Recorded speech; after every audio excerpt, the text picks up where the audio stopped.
And we're live here at the station of decapitation without your head. I'm Nasty Neal, and I'm joined by C. Ernst Harth of all kinds of cool stuff. Miner 49er and Scooby Doo, Giant Baby and Trick or Treats, the great child himself, the 13 Ghosts. How are you doing tonight? I'm doing great. Thanks for having me. Thanks for being here. I mentioned two babies there. Were you ever afraid you'd be typecast as a big baby? Long before I played a baby, I was typecast as a baby, so I have no problem. I mean, I don't have a diaper, so Well, I'm good. not that. Yeah, but no, I just like to work. So you want me to be a baby? I'll be a baby. I have no problem with typecasting. And when I got the second one, when I got Trick or Treat, I played into the fact that I had already been a baby, and it wasn't a cameo or it was supposed to be a surprise. They didn't. I don't even know if they knew that I was the great child. I would think if they were horror fans, they would have put two and two together. But I used it for my own sake. I used it as a little Easter egg. I figured any horror fan who knows the great child and looks it up and sees the connection and go, "Oh my God, that's the same guy." I had lost a whole bunch of weight, so I'm much smaller in Trick or Treat, so I almost look like the great child's kid. But no, for me, it's a funny little. A little Easter egg. I look at it as a little cameo, a little nod to 13 Ghosts. Yeah. And congratulations on losing a lot of weight, by the way. Thank you. Yeah. The losing it wasn't the hard part. It's the keeping it off. Yeah, I've lost about 200 pounds the last few years. So, yeah. Yeah, it is hard Congratulations to keep yourself. off because, well, thank you. Yeah, I get it much healthier. But then after a while, you think I can eat a little bit more, and then you don't want to. You go back to the old habits. I had a heart attack. I had a series of heart attacks 2.5 years ago, and over the course of a week, I had like 3 minor heart attacks, but they were cumulative. And since then, I had stents put in, and they did angioplasty. But since then, I've had dinner salad for supper every night now for 2.5 years, and it's become my new habit. The thing I look for. I never thought I'd look forward to having salad for dinner every night, but if I tend to go off of that, it's a slippery slope because I used to eat like 2 large pizzas for dinner by myself. So the fact that I'm having a salad is a good thing. But if I decide I want to get some pizza, I can easily say, I'm just going to have a couple slices. Well, I have to just get myself a couple slices because if I get myself a large pizza, I'll just eat just eat the damn thing. It's weird. I'm sure I don't know if people want to hear about this, but it's weird to me because something like that, I'm the same way. Like it doesn't fill me up at all. Like I could just keep eating pizza, and but healthier stuff does fill you because it's bigger in your stomach. All the lettuce and whatnot. Yeah, and I was going on 600 pounds in 13 Ghosts, so I was pretty big then. I'm still big. I'm still over 300 pounds, but at least I can walk more than a block without my back starting to burn and sweating and out of control. So health is more important than I had a bit of a depression after I lost all that weight because I thought I'd given up my identity in this business, and it took my wife to make me realize you're still the biggest guy in the city. You're still 6'6", you're still 400 pounds. Just relax. You're just a little healthier. That's all. Yeah. 200 pounds, that's like another human being. So we've lost a couple people. Right. We'll keep those people away. We don't need them back. Yes. No, we don't need them back. So, when did you decide to become an actor? Before we actually start talking about your movies, like, when did you decide this is something I would like to do? Everything in my entire life has fallen into my lap. As a child, I didn't know anything about acting. When you're a child, you watch TV. Those people live in the TV. When you go to the movie theater, those people live on the movie screen. That's all you know. So I knew that I liked to play around. I knew I liked to act goofy and be silly. And it wasn't until I started school and in kindergarten, they brought me to the office, said the principal wanted to see me, thought I was in trouble already. And it turns out that they had a Christmas pageant they did every year, and one of their traditions is they would have the biggest kid in the school play Santa Claus. And it was mostly grade 4 and grade 5 because it was K to 5. So it was mostly the seniors of the school that would be in the pageant. But me in kindergarten was already the biggest kid in the school. So they asked me to be part of it. And telling you, as a kindergartner, sitting up on that stage and having the whole school and all the parents and everybody clapping and laughing and being the center of attention, it was like, as all the lights go off, and it's like, I know what I want to do now. And it was basic. I didn't know that anything at that age. I didn't know anything about a career. I just knew that I liked this and I got to do more of this. So throughout school, it was plays, it was skits, it was improv, community theater, assemblies. In high school, me and a friend, we would go to nursing homes and do like Whose Line Is It Anyway, like, improv and yeah. games and stuff for the seniors. Basically just, put a smile on their face. And the real reason was to get out of class in the afternoon, but you could do good things for the wrong reason and wrong things for the right reason. And then when I got out of school, I started working in a bar and never even thought about acting as a guy. Still, that was Hollywood. That was far away. I never thought about any of that. But I started working in a bar, and two women approached me, and they said, "Are you in the film industry?" And no, I don't even know what that means. But no, do you act? I said, "Well, I did acting in school, sure." She said, "You have an interesting face. I think we could do something with you. Why don't you give us a call?" And they handed me a card, and they walked away. And I thought, bunch of chicks just trying to pick me up, whatever. Put the card in my pocket, never thought of it. Got home, threw the card on my desk. A couple of weeks later, I was picking it up, cleaning up. I picked up the card, and I looked at, this was the first time I actually looked at the card. It turned out they were both talent agents. So I called them, and within a week, I was shooting my first commercial. And that was in 1990, and it's just been a steady stream ever since. Like, I never pursued acting. Acting pursued me, I bet, is the best way to say it. And now, granted, I stayed with it. I didn't need to, but I enjoyed it so much, and then work kept coming. Bigger parts kept coming. And in 96 was when I decided I was given the opportunity to be a lead in a feature, and I wasn't going to be able to get 3 weeks off the part-time office job that I had.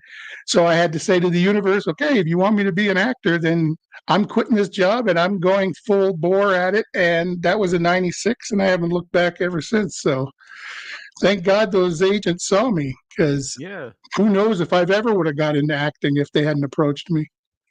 What did your family think at that time when you're like, I'm going to quit, the real job and actually pursue acting? Yeah, it's hard to say, because my dad, he wasn't really supportive, because I'd be practicing lines for my next audition and be like, "Oh, shut up! When you go outside, do something. Go outside. You're making too much noise in here." And it's like, so there was never really the push to be supportive. Or my mom lived back east, so I was out here with my dad out here, and it was never really a matter of. It was almost like I would have to get them I'd have to like really twist their arm to watch the TV show for the thing that I'm going to be on. And then when it would be over, I'd be calling them and go, "Did you see it? Did you see it? What? Oh, that was tonight. Oh." And it was so frustrating. It's like, how many people do you know that are on TV tonight? Yeah, exactly. Your child is on TV. So it was never, by the time I got so involved with acting, my parents were more or less out of the equation. I had moved onto my own. I was living on my own, doing my own thing. I was 19 when I did my first commercial. But as I got more successful, and as things got, then you start worrying, like, well, now am I just a bank?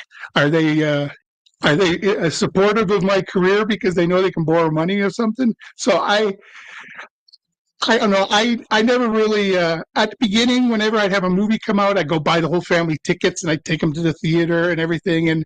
And one film after another, it seemed to me like there was less interest. And it's like, okay, I'll just let you guys do your thing and I'll do my thing. And uh, they all know what I do for a living. But I'm always surprised when I talk with someone in my family and I say, "Did you see the new film I got coming out?" Um, it's just, it just blows me away. It's like, are you not on Facebook? I know you're on Facebook. Do you not see the stuff I'm posting? So it's always interesting to me that, how blasé you can become with having somebody in the film industry after all. And I've been doing this now 35 years, so I guess it's just old hat to them. Just like, yeah, whatever. I might as well be a draftsman or a garbage man or something. It's just what I do for. Has that ever? I know you said you've been on your own really since 19, but did that ever bother you? Like, why don't they pay more attention to this? Yeah. Yeah, especially when you spend your entire childhood trying to get their attention. You're like, look what I do, look what I do. Always trying to get them. And now you finally have something to show them, and they're like, yeah, okay, whatever. Good for you, congratulations. So yeah, it bothered me, but at the same time, didn't bother me enough that I moved to the other side of the country to get away from everybody. That was how I got involved with acting, because I lived in Ontario in Canada, and I got on a bus and drove to the other side of Canada to Vancouver, and that's where I got the acting bug. And I basically left my family behind and came out here. So whatever. Now, were you always a horror movie fan, or are you even a horror movie fan? Maybe you're not. Huh? Yeah, I mean, I grew up. I grew up in a household where there wasn't really any age restrictions. So I grew up with the Jasons and the Friday the 13th movies when I was way too young to watch them. I think the first movie I ever saw in the drive-in was a movie called It's Alive in 1974. I was 4 years old. That was not a movie for a 4-year-old. But back then, when parents wanted to go to the movie, they would put the kid to sleep in the back seat, and they would watch the movie thinking the kid is sleeping. But what 4-year-old's going to sleep through It's Alive? So it's like I watched the movie over the back seat, I can't believe I'm watching this. So I grew up with all those horror movies. I remember the first time I was probably 12 or 13, and I had seen, maybe a little older, 15, I had seen Dr. Butcher MD or Cannibal Holocaust or whatever it's called. And that put the fear in me, because it's very over the top. But see, I came into movies, video stores and everything right at the beginning when video stores started in the early 80s. So you would go to video stores, and this was even before there was a huge selection. But even then, it was like the independents found that if we just get our movies into video stores, people will rent them. And back then, if you had an interesting looking box, you didn't need to know who the actors were. You need even to have heard of the movie. So that was how we rented Cannibal Holocaust, Dr. Butcher MD, because it was the cover was just like, what is this? I've never heard of this. And so we ended up seeing a lot of horror movies just because they had the most interesting covers at the video store. And this was back when you had to rent the VCR with the movies, because nobody could afford VCRs back then. You're talking like $1,000 for a VCR back in the days of $2,500 microwaves. Early 80s. So, similar. So my brother's 9 years older, so my mom would take him to the drive-in, and she would just bring me along instead of having a babysitter. So I was seeing all that stuff when I was four and up, is my memory. So. Yeah, that's the one thing that's missed, I think, is drive-in theaters. Yeah, because the thing I like was you could make as much noise as you want. You're in your own car. Nowadays, it's like you're sitting in a theater full of people making as much noise as they want, and it's like it's taken away from, for me at least, it's taken away from the movie-going experience, because you're seeing all the lights from people's phones, and people are having conversations that have nothing to do with the movie, and they're eating popcorn and candy and talking. And at the drive-in, you can make as much noise as you want. You can't hear the car next to you. Their windows are closed. And that was back when, you paid per car. So all the teenagers would load into the trunk of the car. Yeah. They bring all my brother would bring, it was my uncle had a van, so we'd all get in the van and my brother would bring all his friends along, and it was, I don't know, $10 a car, maybe $5, I don't know. It wasn't very much, but and I don't know, just something fun about watching it. And they came back a little bit during the pandemic, not around me, but like in some different areas. Places. I think there's one in anywhere close to here, and I think they closed last year they finally closed. I don't think that the new generation gets it, and it was a perfect way to go to the movies with your family. Pack them all in the car and off you go. If the kids fall asleep, they can fall asleep in the back seat. A lot of people today have nostalgia for the video store, but I think the nostalgia for the drive-ins a little bit, after that or before that. Yeah, so I wouldn't say I was a horror fan. I was always a fan of movies in general, comedy, drama, anything. But I definitely had my fill of horror films growing up. But it's nothing that I mean, my wife is probably a bigger horror fan than I am, so I'm a horror fan, through her more than anything now. And being in as many horror films as I've been in, it starts to lose the not the appeal, but the scariness of it. It's like when you start to see how the hot dog's made, kind of thing. All of a sudden, it's like where the jump scares are going to be, so you're already expecting them, and you already know how you shot them. So that loses out on the adventure of watching horror a bit. But I still get shocked once in a while. I still get surprised. My wife is. She's the kind that can't see a horror movie in the theater because she would just be making a fool of herself, screaming constantly. Well, it is. I think that, and you mentioned about taking away from the movie experience, but I do think comedy and horror are the two movies you can interact with, as long as it's with the movie and not on your phone or something, like you said. Exactly. Not got anything to do with the movie, But yeah, I have found horror films to be scarier and comedies to be funnier in a theater for sure. There's something about 500 people all laughing at the same joke. Yeah. The problem is you have to go see the movie again because you miss half the joke because you're laughing so. Very true. Actually, what are some of your wife's favorite movies? The horror movies. Oh, her favorite horror movies. What would be your favorite? She's right here. What would be your favorite horror movie? She likes the stuff with the paranormal. She likes the ghost films. She the American Horror Story. She just loves the American Horror Story series, the TV series. She just loves that whole type.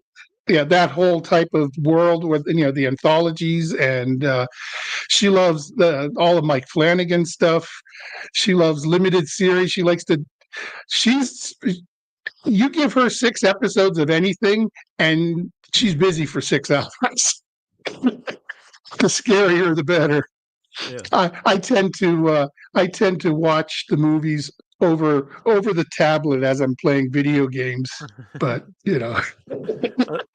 when you mentioned like being in the movies, it takes away. Obviously, you're not as afraid of them because you know how they're made. How about your own movies?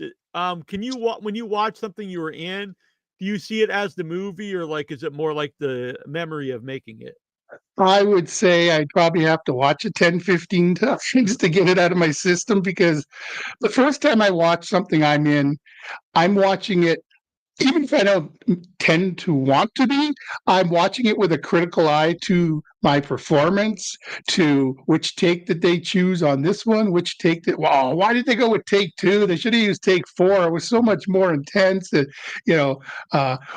they didn't use that at all. How'd that scene go? That kind of stuff. And then the second time around, it's usually you're catching other stuff. It's like, oh, this is this. Yes, I remember this. This is when the guy came in and he brought in. Remember the guy? Oh, and that was the day the guy was sick. And remember the tuna sandwiches that day? They were so good. It's like the bizarre stuff you think about when you're watching a movie, what has nothing to do with the film. Yeah. And that's usually, for me, is the stuff you remember the most. It's like, I don't remember scene specific stuff. Like, I've had fans ask me scene specific questions to films, and it's like sometimes I can't even barely remember the films I'm in, but I can remember all the stories that went around the film, all the stuff between takes, all the stuff, next to craft service table, the stuff that you're talking about at lunch, the stuff that goes on while you're at your trailer, the way you're actually interacting with people and waiting. There's a lot of waiting. That's the thing. You do films. There's so much more standing around than there is actual filming some days. Yeah. And so those are the memories I retain the most, are the conversations you had with people over food. Scenes themselves, but yeah, I probably have to watch something 10 times at least before I can actually get into the story. And even then it's hard because I've already read the script more than once. So you lose out on the experience of if there's a twist in the film, or if there's a big reveal or something scary is about to come, because you already know all that stuff. So I can see why a lot of actors don't watch their stuff, because they're critical of their performance, like I said the first time I watched something, or they've already lived the experience, and the experience was more important to them than watching it for entertainment. They can watch other movies for entertainment, but at the same time, I love watching stuff that I'm in just because I love me. So, when I'm not working, for example, I joke about this, but it's sort of true. When I'm not working, if I'm like a month between gigs or something, I'll just go to my photo gallery on my IMDb page, and I'll just scroll through the photos and start looking and reminiscing. Oh, look at me. I used to be busy. Oh, I used to work. Oh, that was a fun thing to do. It's sad. You don't think, though, that after 35 years in the business, you're still longingly looking at pictures of yourself and other projects. But I've caught myself over there at the photo gallery a few times. I bet you just I don't know if it's advice or whatever, but since you have some characters that people really know, I don't know if you do a lot of conventions and festivals, but I think you'd also probably meet a lot of independent filmmakers that would like to have you, in their movies. Yeah, and between since I started joining a lot of the horror groups on Facebook, and there's so many different horror communities that I've joined up with, and I see all the different independent films. I've had directors from all over contact me about doing stuff, whether it's over the computer, like something like they want me remote, or film it myself and send it to them, or what have you. The problem is a lot of times it gets into union issues, because being a union member and all that. So I like to be supportive, and that's why I like to do as many podcasts and what have you, because I like to to support the arts and support the people that are out there trying to do stuff. And whether you got 1,000 people or you got 100 people listening or watching, everyone is doing this because they love horror, and I love to support that. And if I can't be in people's films, the least I can do is support their endeavors when it comes to podcasts and TV shows and stuff. But yeah, I get a lot, not only fans, but also, like, you'll be working on a film and some grip who was working on a film that you did 10 years ago, you left an impression in his head, and all of a sudden you'll get a phone call or an email from someone. I don't know if you remember me. I was a grip on that one film, but I'm now directing my own film, and I remember you so well from that, and I was wondering if you'd be interested in coming out and helping me on my thing. So you don't want to say no to work, but at the same time, there's limitations that have been set. Yeah. With like union and what have you. So you have to say no sometimes. And plus, travel. I'm in Canada, and most of the people that I get contacted by are in the States, and they can't really afford to bring me down there. So you have to say no a lot of times to that. I was going to start doing a lot more conventions, but then the travel between COVID and then traveling to the States, and now everything is so Yeah, dicey. especially now. Yeah.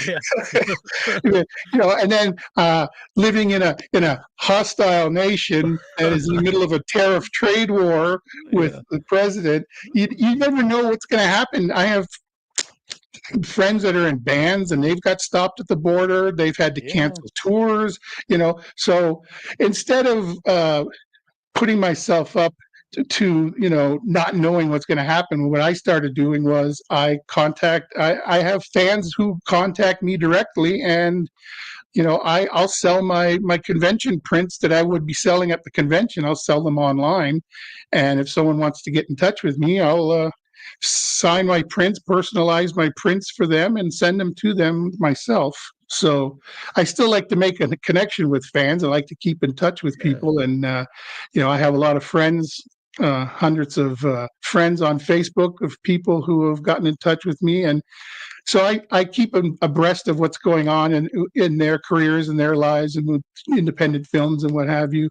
And if I can get involved in something, I've done a few things where one film, they wanted to use an interview that I did on a podcast and put that podcast interview in their film. So that kind of thing where I'm not acting, I'm basically being myself. I can get away with that. Or I had another person put me in one of their comic books. So that's always cool. that's always fun. Yeah. That was the Frozen Dead series by Johnny Harley. He put me in one of his. That's always fun to be included in a graphic novel. Yeah. So, yeah. I hope he sends you one, because that's. Yes, he did. Right.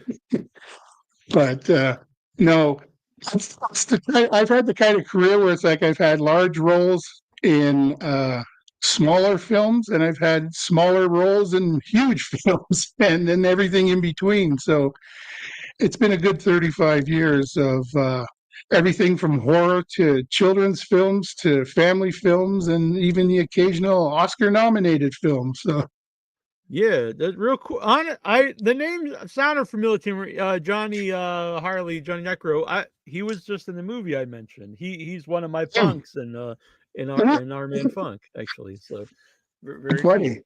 Yeah, and I'll put the link for your where would you like people to contact you for that, by the way? Like Facebook? On my Facebook page, it's CEHARTH at Facebook. There's only one C. Ernst Harth. So on any platform, you just put in my name, C. Ernst Harth, and you'll find me, because there's only me.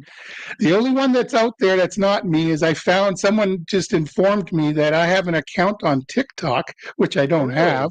And I've never been on, but somebody took my headshot from IMDb and started a TikTok page. And, I keep trying to get TikTok to take it down, and they're like, well, who are you? And it's like, this is me, and they're pretending to be me. But why would they do that? Who are you? Because you don't want to call yourself a celebrity, but at the same time, I'm not just, some regular guy. I'm a Yeah.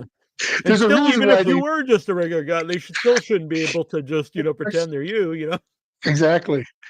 But I think because I don't have a TikTok account, I'm not signed in when I try to contact them, and it's just you can chase that stuff. But yeah, on Facebook, I have 13 Ghosts, 8x10 prints from 13 Ghosts, Once Upon a Time, Dead Rising, Watchtower, The X-Files, what else is there? Scooby Doo 2, Monsters Unleashed. And what I do is I sell them. They're $30, shipping's included, and that's $30 American. So, I mean, we're talking 22 Canadian. Might as well be free at that point. But yeah, that's shipping's included, and I'll sign it, personalize it, whatever you want. I'll send it off to people, and they can email me. We can have a little bit of a back and forth, little interaction, and I'm always happy to chat and send something their way. So yeah, contact me on Facebook, CE Harth, or C Ernst Harth on Instagram, either one of those. And if you go to my Facebook, the first thing pinned to the top of my page is all the information. And I have an address where you can send, because people have started sending me posters and toys and videos and stuff to sign as well. So I have an address where I take mail-ins as well. Yeah. There's a lot of cool prints there. So, something I want to ask you when you said about like a grip would, oh, it was nice being on set with you. I remember. Is that also how? Because I noticed you worked with like a lot of the same companies and stuff. Mm-hmm. When you were on set, like, is that how some of that stuff would work? Like, oh, he was a good guy on set. Like, people would put Yeah, in a good word for you. I've worked with some directors 4 or 5 times, and a lot of times I will have auditioned for them the first time, and then subsequent times they'll just come back into town. Because I'm based in Vancouver, Canada. I've shot out of town and I've been to the States for work, but I'm basically centered here, so it's mostly productions that come to town. But if the same director forever for something comes to town, they usually request me for something. So I'll audition for some, like for Brian Levant, for example. He auditioned for me, and I worked on Are We There Yet with Ice Cube. And yeah, there's my photos that I have available. I always try to remember them, but I always forget. There's Brian Levant. So Are We There Yet? And then when he came back, he did a Scooby Doo Mystery Begins. I did 2 Scooby Doo films. I did the second one with Matthew Lillard, and then I did the third one where they went. It was a different cast, and it was like they went back to high school to show how Mystery Inc. was formed. So they had like teenage actors playing them, and I was in that one as well. And that was Brian Levant. And so, then you start getting brought back by the same director for other films. So, you'll get an offer saying, "Hello, Netherlands." You'll get requested. Like I did Smoking Aces 2, and then that was a Joe Carnahan. Smoking Aces was a Joe Carnahan franchise, so he liked what I did in Smoking Aces 2 as Baby Boy Tremor. So then when he came to town to shoot the A-Team, I just got a phone call saying, "Joe wants you to come down and play and have some fun." And I just went down and worked on the A-Team. So it's always nice to get direct calls like that from directors that want to work with you again. But yeah, there's probably 4 or 5 directors I've worked with more than once, and it's nice to create a good reputation where they want to work with you again. Because I guess there's a lot of actors and a lot of crew where people don't want anything to do with them again. Yeah. Well, it sounds like common sense, but I've mentioned before it's good advice for people. If people like to be around you, you're more likely to be in more stuff. In any even if you're the crew or whatever. Yeah, for sure. And the more you open yourself up to people, like there's a lot of actors who like to keep to themselves. They sit in the corner in their little director's chair, and they just sit there and wait to go to set. And then when they're not being needed on set, they go back to their trailer. Whereas I'm the guy, once I'm on set, I'm there until the end of the day, and I'm talking to everybody, and I'm getting to know everybody's name. And I like to treat everyone the same, because early in my career, I did extra work a couple times. And I'm telling you, there's nothing like being treated like a second-class citizen. I don't even know if a second class is rating it too high. It would be more like third or fourth class. This was back in the day when, you get $5 an hour as an extra, and I remember on this one show, it was called Broken Badges. It was a CBS cop show back in 1990, and I got hired as an extra. It was Lyle Alzado, the old football player, he had just died. He was a mob boss, and they were having a wake for him, and I was brought in to be one of the people at the wake, one of the funeral attendees. And so they all had us sitting in this tent, and it was pouring rain outside, and they had all the extras sitting in this tent, and they were going to have a big outdoor barbecue, and they were going to have like a big backyard barbecue for the cast and crew. And then it started to rain, so they couldn't have the stuff outside. So they came to the extras holding, and they told all the extras to pick up all your belongings, your clothes, your everything, and stand along the inside perimeter of this tent while they brought the cast and crew in. The cast and crew sat at the tables, had their big barbecue and their nice big lunch and everything, while we sat there and watched them eat.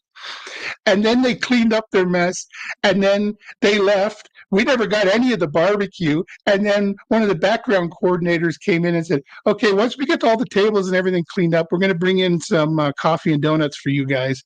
And as I watched this happen, I was like, I never ever want to do extra work again, because this is not the life. I need to be up front.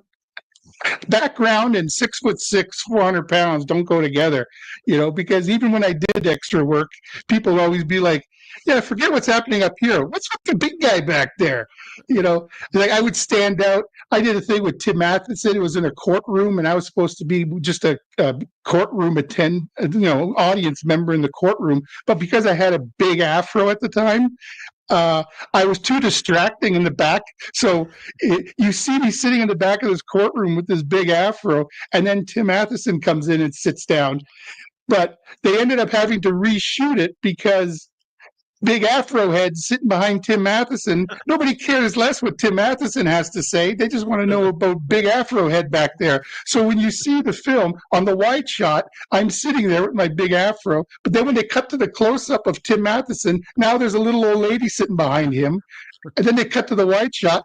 Oh, there's big afro head again. So it was like, I just couldn't do background work. I stood out too much. And so, yeah, the first 2 or 3 times I did that, that was it. I'm never doing that again. And ever since then, I've decided I'm going to treat everybody as an equal when I'm on set, because I know what it's like to be treated like crap on a film set.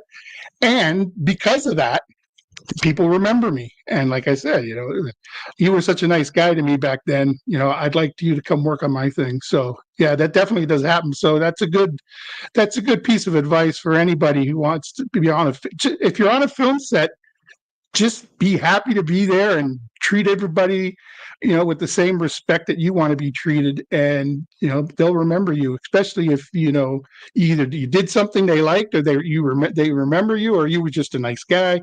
Same with all the horror communities. If you want to get into acting, just get involved with all the different communities, all the different horror groups on Facebook, because they're always going to need someone to be a zombie, or someone to be a monster, or someone to be attacked by a monster. They're always going to need actors on their films. And, the more people you get to know, the more people get to know you, the more opportunities you have. And you don't need to go to film school. You don't need to go to acting class. You don't need to do that. You just need to be available, throw some blood on you and scream. Yeah, I mean, honestly, almost very, very few of the directors I know went to film school, and I don't mean that as like a bragging thing. It's just, especially nowadays, you can learn how to do that. Like, if you love movies, you can listen to commentary tracks. You can go on YouTube, or go on a film set, and that's a good way to learn, whatever you want to do. Yeah, and cameras now, between everyone having a camera in their phone, or just having a camera that's cheap enough to buy, you could just go out and play. You don't have to. You could just, what happens if I hold it this way and I shoot in that direction? Now, what happens if I hold it this way? You just do all that stuff, and before you know it, you know how to make a movie. Point at this actor, point at that person, point at this. You could spend thousands of dollars and go to film school, or you can take that money and make a film. And the first film may not be as good as the second film, but they'll get better. Or you'll realize filmmaking is not for me, because I've produced a few films, and you got to be willing to spend your own money. That's the first thing. If you're one of these people who wants to make films but wants everyone else to fund it, go ahead. That'll work once or twice, maybe. But you got to be willing to spend your own money too. The last film I did was completely self-financed. Me and my producing partner, we financed the entire thing, and that ended up being more of a project, an experiment, because we wanted to see if we could crew an entire film just ourselves. So we had all the actors, but then the entire film crew was just him and I. So we did every position. How did that? We shot it. The film's finished. It's good. It's on YouTube. You can check it out on our YouTube channel, Braidway Pictures. It's called Exuvia, and we shot that in a month and a half. And we've won some awards. Been nominated for awards for the acting in it. And we just wanted to see, we had a story. We really enjoyed the story. And because we had produced other films before, the other film that we produced that we just put out on YouTube as well is called Joe Finds Grace. And that's a black and white film that has color animation. The lead guy has like he's like the Elephant Man. He's got like a very disfigured face, and he's almost like been treated like a freak his whole life. But through the course of the film, he realizes that everyone else is the freak and he's the normal guy really inside. And he goes on a mission to find his lost sister. And the movie's in black and white, but all of his flashbacks and all of his memories are in color animation that my producing partner did himself. And that's called Joe Finds Grace. And I guarantee you will never see another movie like it. You have never seen another movie. You will like it, and you won't even know why you like it. It's so bizarre and different. And there's parts of the film that have its own language. So I recommend watching it with the captions on if you want to know what they're actually saying. But yeah, that's called Joe Finds Grace. And that we just released that this year. And Exuvia we released in December. And both of those are on Braidway Pictures channel on YouTube. And so yeah, I've done the behind the camera stuff. When you're not working, you still want to keep yourself busy. You want to still keep yourself in the film world. And so we try to produce our own things. But yeah, 13 Ghosts, and as you mentioned, and Scooby Doo 2, those two I would say are probably the most recognizable projects I've done, the things that I get the most requests and fan mail and what have you for. I'm asking about them here. Once say just a couple things here. Nasty Neal, what role did he play in Catch Me If You Can? Well, the one I worked on was a TV movie for Fox Family Channel, and it ended up getting released on DVD as Deadly Game. It was not the one with Christopher Walken. Okay.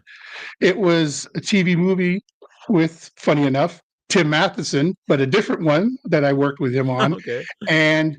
But I did work with Christopher Walken on Excess Baggage, the movie with Alicia Silverstone and Benicio del Toro. And they hired me because we were to play three truckers in a diner who were supposed to get into Christopher Walken's face and start a fight with him. And because Christopher Walken's like 6'2", he's a pretty tall guy, so they immediately put out a call for guys that would intimidate him. So being 6'6", I basically went to the top of the pile on that one. Yeah. And they wanted me to him to throw me out a window, but they couldn't find a stunt double for me. And then I remember the stunt coordinator asked me if I would be willing to do the stunt, and they described it to me. And I said, so what exactly? Well, the window is about, yay big, about this big, and he'll throw you out the window, and then you'll turn in the air and you'll come crashing down about 10 feet onto a balsa wood picnic table.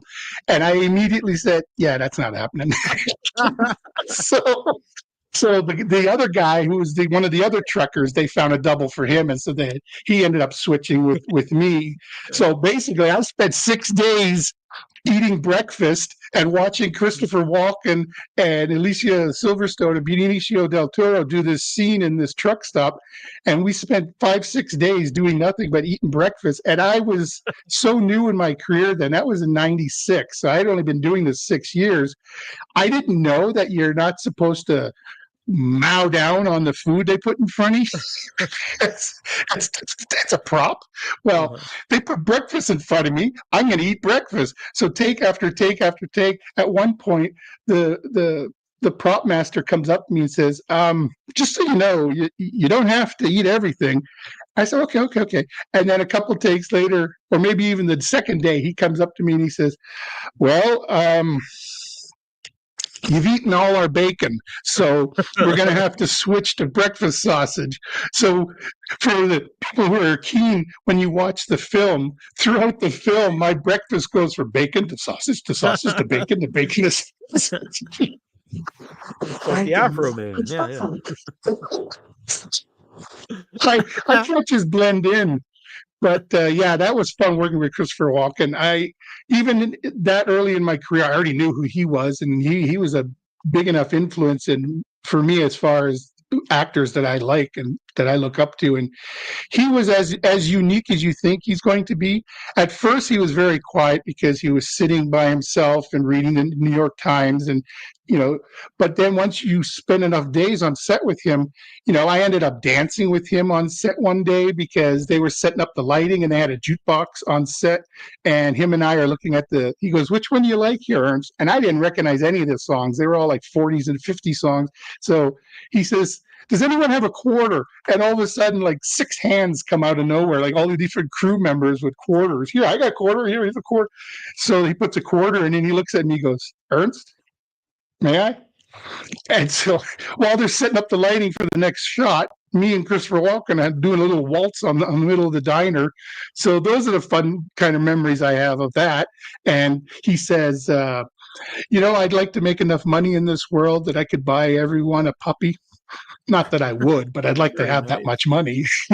So, all the bizarreness that of from Christopher Walken, he's definitely an individual. But yeah, no, that I didn't work on that catch. I get, how many times I've been asked that, and it's funny because you have a famous name of a film on your resume. People immediately are going to attach it to that, and it's like, no, this is a low budget TV movie that I did. Yeah. Well, when I first got on Facebook, I used to get asked a lot if I would do interviews about Dirty Dancing, and I was like, why would they ask me? And then there's an actor who spells his name exactly like mine, Neal Jones from Dirty Dancing, and then I realized, that's not me. But well, that'd be a good film to be associated with. Yeah. Eddie, I was always wondering how Steve Beck, the director, only did 2 movies, 13 Ghosts and Ghost Ship. Yeah, good. I'm knowing the way I don't know this, but from what I know of the business, I'm going to say, because both those films weren't necessarily, blockbusters. I think that, there's enough other directors, and maybe we'll try someone else, or I know he came from the visual effects world, that he was a visual effects supervisor and coordinator before 13 Ghosts. So I don't know. Maybe he went back to doing behind the cameras, doing the visual effects stuff. I have no idea. I just know that he did 13 Ghosts and Ghost Ship, and then never heard from him again. So I don't have a clue what he's doing, but like I said, my only interpretation with that would be those 2 films didn't really make a mark at the box office, and studios are very finicky and they have short memories and all that stuff, and they probably just moved on to the next person on the list. And because 13 Ghosts, especially of those 2 films, has become a bigger film with each year since then, because it basically came and went at the theater. And it wasn't until it came out on DVD, I think, that it started to take off. And I stand with my original interpretation of that and that impression, and that is, in the theater, 13 Ghosts was almost too frenetic. There was so much action, and the cutting was so quick that sitting in a theater with such a large, screen in front of you, you didn't have enough time to see everything. It was like you're looking at the left side of the screen, and by the time you move your head to see what's happening over here, they've already cut to the next thing. So I don't think it was until it was on DVD that you could actually watch it at home. And I think it's like trying to watch music videos at a movie theater. Your head would snap off trying to keep track of all the cuts because they'd be so fast.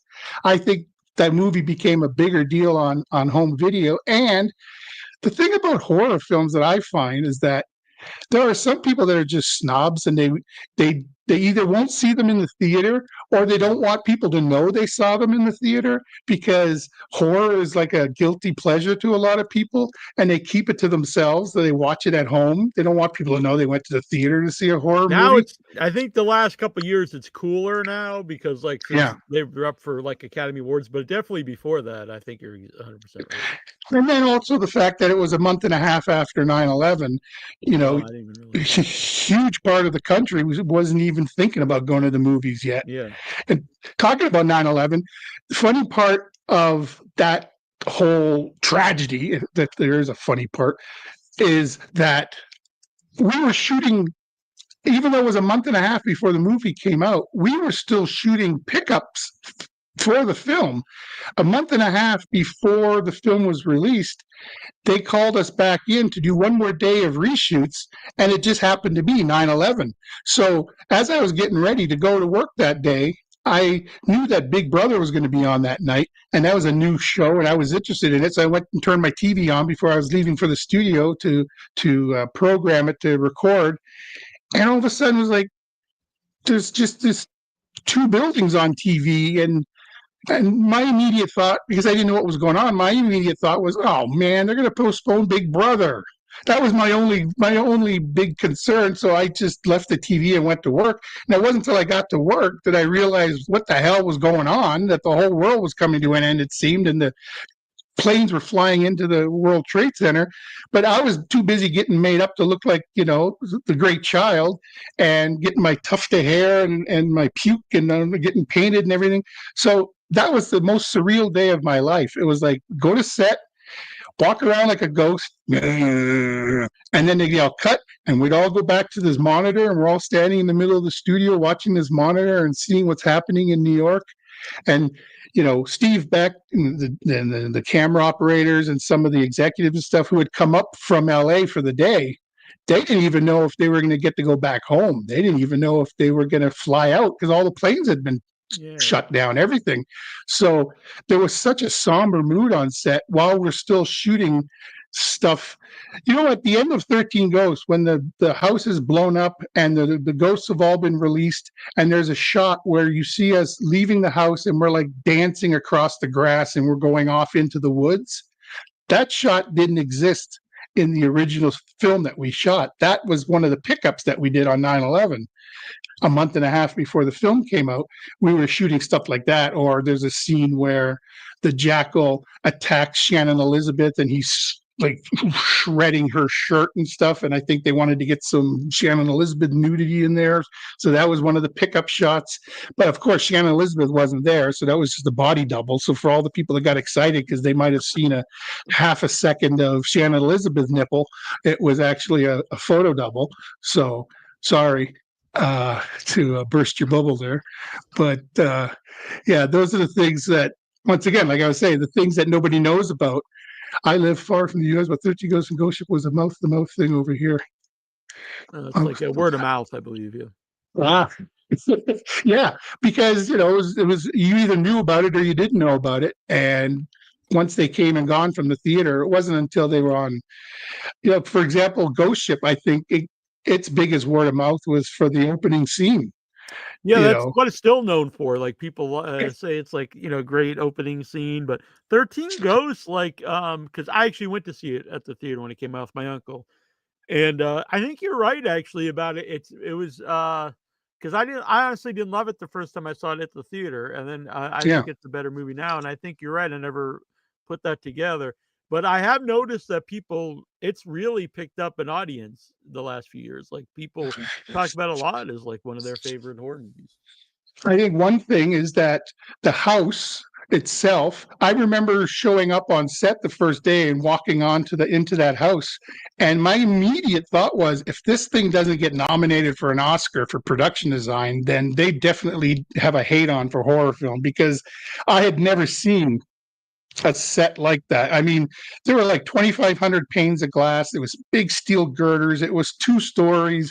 I mean, the house was what it was. When you saw it going like this and up and down, everything was moving, and all the gears and the glass and all the etchings, that was all there. Then all the set deck with all of the in the library, and then with the swords and the samurai outfits and everything. It was just top notch. And that house was massive. It was at the Thomas Special Effects stage, who was like the world's largest indoor special effects sound stage at that time, where they had built this. And then at the end of the movie, when they blow up the house, they actually blew up the house. They kept a few panes of glass for pickup shots and stuff, and then they just blew the whole thing up. So it was cool being on that set, but it was so hot, because think about it, every surface is glass. Every surface is reflective. So you basically had to overlight it so that you were wiping out any reflections. and then you have to turn the fans off because they make noise and you're filming dialogue.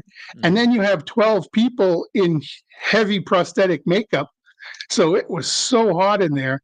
But I think between the look of that house, the production design, and then the fact that it was practical effects makeup, that the ghosts were really there and the actors were actually interacting with them. Because there's nothing worse than watching a movie where you can tell the actor is reacting to a tennis ball on a stick.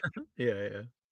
You know, and there's nothing scary about a tennis ball, but when you see a 6'6", 600-pound baby with puke and a bloody axe come around the corner, there's no acting involved. He's like, Matthew was actually seeing me. Or when he comes across us in the basement, we're sitting in our cell, and I'm sitting on my mom is sitting on my lap, and she's feeding me what you think is baby food, but in fact, she scooped up the puke from my bib and put it into the bowl, and she's feeding me back my puke. Nobody ever put two and two together, but yeah, she was feeding me back my puke. So that's always a nice memory. But very nice memory. that film was interesting because they had so many versions of the script. Originally, my character that I auditioned for was called Couch Potato, and I had just been this old fat guy who died on his couch watching TV, and is basically, glued to the couch now. His body has started to dissolve into the couch, and you can see my shirt rising and lowering, and then you realize that there's something underneath me, and then all of a sudden a rat comes out of my eye socket, and you realize my clothes are basically holding me together, and underneath it's nothing but just like hundreds of rats. That was the original character. Then it became some guy that was into bondage and some BDSM stuff, and I had a little person dominatrix that hung off the side of me from this like leather harness, and then that somehow became my mother. And now she's not a dominatrix. She's a little person who's walking around with me, and I'm a big baby. It's like they had looks and they had ideas, but I don't know if they ever nailed the actual backstory, because as I've mentioned in other interviews, if you watch the film and you listen to the commentary, they're referring to one backstory.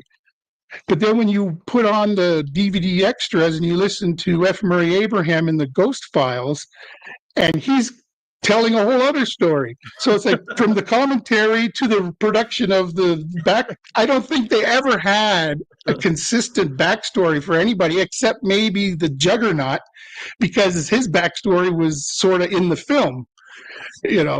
Whereas everyone else's is like, we like the look of them, we'll figure out the rest later. And I think maybe that's why there wasn't as much backstory in the film.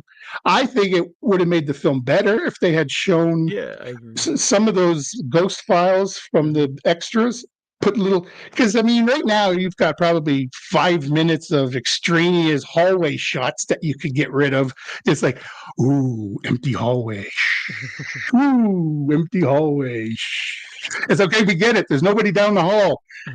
I think what happened is the film was 3 minutes too short, and the studio told them to pad it up, so they just threw in some empty hallway shots or something. Because oh my god, if I have to see another empty hallway shot, that's 3 minutes you could have told some backstory on these ghosts. Yeah, and that would just add more interest when you see the ghost. Like, it would add weight to the to the characters of the ghost.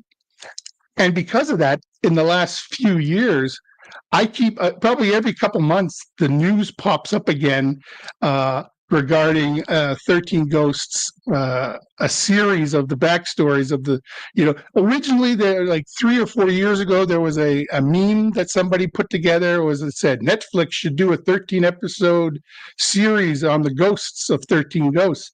And that turned into a whole bunch of rumors. And then I got in contact with some filmmakers who I think had put a pitch together to Dark Castle and Sony, and I don't know if anything ever came of that.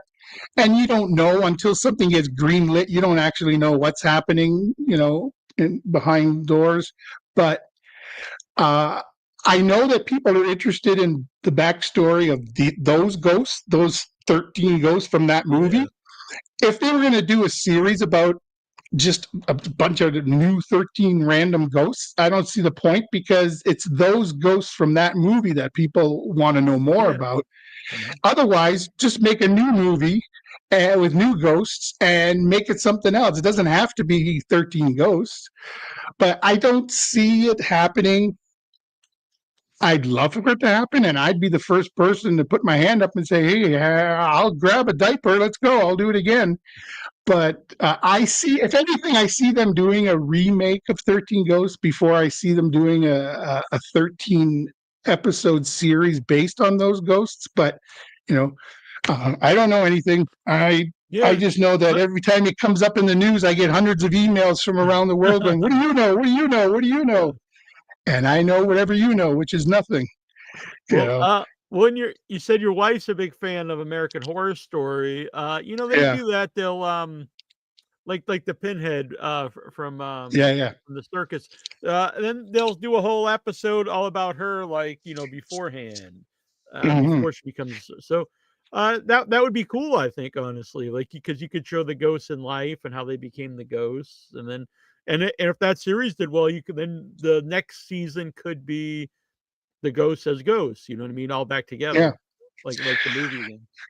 But more than anything, what I wanted to see in 2001 and here now in 2025, I still want to see. So 24 years later, is an official set of figures of the ghosts, NECA and all these different companies. It blows me away, the international success of this film. I mean, I've seen hundreds of people with tattoos of our characters, so there's definitely an interest. I get emails and fan mail from around the world, so I know that there's an audience. I still can't believe 24 years later there hasn't been an official, figure set. There's a lot of customized ones where people make their own, and now with 3D printers and what have you. But I still can't believe in 24 years nobody has put together an official set of those ghosts. I mean, how many versions of Art the Clown can we come up with? Yeah, honestly, when you said that, I was thinking, I love all those characters, but there's a plethora of Freddy Krueger and Art the Clown and Jason figures, and you would think, let's try to find something else that's cool. And that's not been done to death. No, and that film, each one's completely individual, so it would be really cool. Exactly, and I think that if anyone was going to do it, they would clean up. I think I know at least a couple dozen people who would buy them right now, because they have contacted me wanting to know if I knew if there was any out there. And I'd be the first person to buy the set. I'd love to have that on my mantle. I have my life cast, my head from the movie, because at first they didn't know how many prosthetics and stuff we were going to have. So we all had life casts made. Yeah, somebody sent me a photo of Funko Pops. Somebody did a custom series of all the characters as Funkos, but that was a custom one. I'd never seen. It just blows me away that nobody has done that. But I would definitely so the life cast. So I have the full size head, and then what they did was because we didn't do any prosthetics for my character, they ended up using the life cast that they did of me. They used it for a makeup sample. They painted it in the way they wanted my character to look, and then it would sit on the makeup table every day. So when we came in to do my makeup, they had my head there as the sample that they would match every day. And then when we were done shooting, they gave that to me. So I have my big plaster cast of my head, and it's funny because it's like my head, but 200 pounds heavier head. So now my wife used to joke. She said, "We'll keep that head. That way, it's a reminder of what you'll look like in your casket next time you get that big again," which is pretty morbid. But I find it funny. So as long as you find it funny too. So yeah, my head's in the closet back there. I don't have it out anywhere right now. But no, 13 Ghosts has definitely been been the one that. It's funny. I have people now who are like, they've taken their kids have seen it, and then it's like second gen. Because we're 25 years later, it's like a whole new generation of fans coming around and seeing it for the first time. And I'm constantly getting contacted by people who I just saw the film. That always blows me away. And the other one that I talked about, Scooby Doo 2, Monsters Unleashed, that film, just as with 13 Ghosts, seems to have gotten more popular each year since we made that film. I think of Scooby Doo as like the gateway drug to horror. It's like, I think that's the first experience with horror for kids is the Scooby Doo series with the monsters and the ghosts and the masks and all that stuff. I think that, and the fact that there's a 13 Ghosts of Scooby Doo, it just ties it all together. It's pretty funny. But yeah, Minor 49er, I love the cartoon series, and I remembered Minor 49er from the original. I mean, he was in one of the first episodes of the series back in 1969. And when I got the audition to go in to be Minor 49, I was just thrilled because I actually knew the character and I knew what I wanted to do with it. And when I got the audition, just like with 13 Ghosts, they were still working out the monsters and which monsters were going to be in the film. So they had all these different makeup tests and camera tests, because originally they were going to have Chickenstein, and they were going to have Redbeard's ghost, and they were going to have the Creeper, and there was all the monsters that you see at the Coolsville Museum at the beginning of the movie, all the costumes that are there. There were actual actors that were going to play those, and they already had all the makeups and everything designed. And as we went from one makeup test to the next makeup test, they would like start eliminating different, well, we're not going to do that one, we're not going to do this one. And the actors that they had hired to play those, they'd be let go. And so when they got rid of Redbeard's ghost, he breathes fire. They really liked that gag. So all of a sudden they're like, we're going to get rid of the Redbeard's ghost, but we're going to keep the fire gag and we'll give it to you. And it doesn't really have anything to do with Minor 49er, but we like the way it looks, so we'll get you to do that. And it's funny, they got rid of Redbeard's ghost, but they kept his ghost ship in the movie. So his ship comes sailing into town, but it's the evil masked figure sitting up on the mast. It's like, it's not even his ship. It's the Redbeard ghost ship, but he's not in the movie. It's funny. It's like they kept some things and didn't keep other things, got rid of some of the monsters, and then they created most of the monsters out of CGI. So, that becomes, and I think a lot of times on these films, the monsters are done in visual effects with CGI because they don't have to be nailed down on a final look. They can figure it out later. They'll just have everybody. We're just like a bunch of trained kittens following. We're a bunch of trained kittens following a red dot on the screen. Somebody standing in the corner with a little red dot, and it's like we follow the dot, and then they just add the monsters later. And that's why those films, they tend to go on when you're shooting. You can be there all day, 12, 15, 20 hours. And then in the end, you end up shooting like, a half a minute of film because it was so visual effects heavy. Most of the day is spent setting up the shot. And then it's like a minute of you going, okay, moving on. And that was a massive film too. I mean, the budget of that and those sets, everything you saw, those sets were there and they were massive and they were huge. And being in the Monster Hive, and it was exactly what you saw. And being on all those films, that my wife's sitting there going like this because she was on that film with me. She was my assistant, so she basically was there for the whole shoot. She was working for an internet company as an operations manager. So I was in the makeup chair for 6 hours a day, and then it would take me 2 hours to get into wardrobe. So it was like an 8-hour day just getting ready to work. So she would sit in the makeup chair next to me, and she'd put in a full 8-hour day on her computer. So then by the time I went to set, she would just close her laptop. She worked. She's done. Now she can come play with me and go off to set for 12, 20 hours, whatever. And, yeah, when we weren't shooting on certain sets, her and I would go around set, and she'd go check out, the old man Wickles' mansion, and she'd be going up and down the stairs and everything. And She got to go in the clubhouse. I didn't even get to go in the Mystery Inc. clubhouse, but she did because I couldn't sneak into things because I was in full Minor 49er garb sneaking around the studio. When you're over 7 feet tall with all this stuff on and you're, 5 feet wide, you can't really sneak around as well as she did. But I got some good pictures of stuff. But yeah, those Mine 49er was crazy because, like I said, it was 6 hours of makeup and 2 hours of wardrobe. So and because I had lost 200 pounds after 13 Ghosts, the first thing they do is they tell me they're going to have to build me a fat suit on Scooby Doo.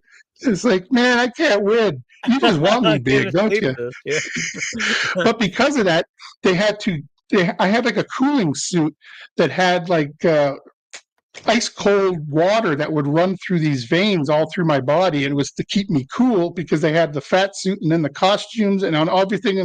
Then I had a 35-pound air bladder stomach that was Velcro to my chest that hung down between my legs. And that was to create like a big beer belly so that when I ran, it would jiggle and move, and it had hair on it and everything. So that whole thing was held by Velcro on my chest. And then I had a smoke machine in my pants. I had fiber optics in my pants. I had the arms were makeup. The face was prosthetic 5-piece application. I had the wig. I had the beard, the teeth, I had ears. I had the contacts that were massive, went over my entire eyeballs, and then the wig, and then the big hat, and then I had a working lantern inside the hat. So I had a team of 7 people everywhere I went that had to basically keep me put together. And that film was a slog, but it paid nice. As my wife likes to call her wedding ring her Scooby Doo ring, so she can attest that was a nice film for me. When you first started to do movies where you have like a lot of prosthetics and makeup, did you take to it right away? Like it was fine, or was it hard to get used to? No, for some reason, I don't know what reason, but I totally zenned out. With the first time I had to go for a casting session, like life cast, where they did the whole head mold and everything, and they cover you up all your whole head, and they just put the 2 little holes for your nose, and everything else is completely encased, and you basically have to go to your happy place and you just have to zen out because you got to wait a half hour or whatever it is until the whole thing is hardened and they take it off.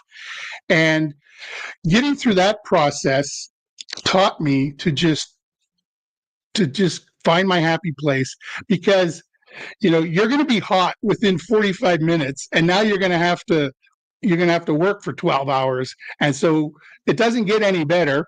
That cooling suit only keeps you cool for like the first 45 minutes of the day. And then all of a sudden the ice cold water is not cold anymore. So now you just got piss poor water running around, basically making you even hotter. The worst thing with those type of characters is people constantly throughout the day coming up to you going, "Oh man, you must be hot. You must be so uncomfortable in that." It's like, you know what? You have no idea, and you are not helping. Or they would the constant reminder doesn't help. Yeah. No, and on Scooby Doo, they would constantly be giving me Gatorade and giving me water and trying to keep me hydrated, and I had to keep reminding them. I'm going to have to shut down production for 45 minutes if you keep giving me water, because it's going to take 45 minutes to get enough stuff off of me that I can get enough stuff out of me that I can go to the washroom, and then once I got to the washroom, I couldn't fit in the stall. So it's like, standing out in the middle of the bathroom, it's like, I got some aim here. Let's hope I get somewhere near the toilet. And they go back to set, and then another 40 minutes to get back into everything. So I ended up just, the Slim Jims, like the little sausage sticks. I would basically just suck on those like salt sticks all day to give me some sort of energy, because I couldn't keep drinking water all day. And I remember at one point, some actor, it may have been Freddie Prinze Jr., I'm not sure, but came up to me and was looking at Minor 49er, and he says, "Wow, I can't believe you're not sweating." And I thought to myself, you're not serious. You're looking at Minor 49er and you're wondering why I'm not sweating. Minor 49er doesn't sweat. it's the meat puppet underneath here that is doing the backstroke. So, but good on you. And then he would like poke my belly and everything because they forget that they forget almost that you're not. That you're an actual human under there. That you're a human being. They just see you as minor 49er with the big hairy belly, and they poking you and sticking you. And the Pillsbury Doughboy, you're supposed to giggle. Exactly.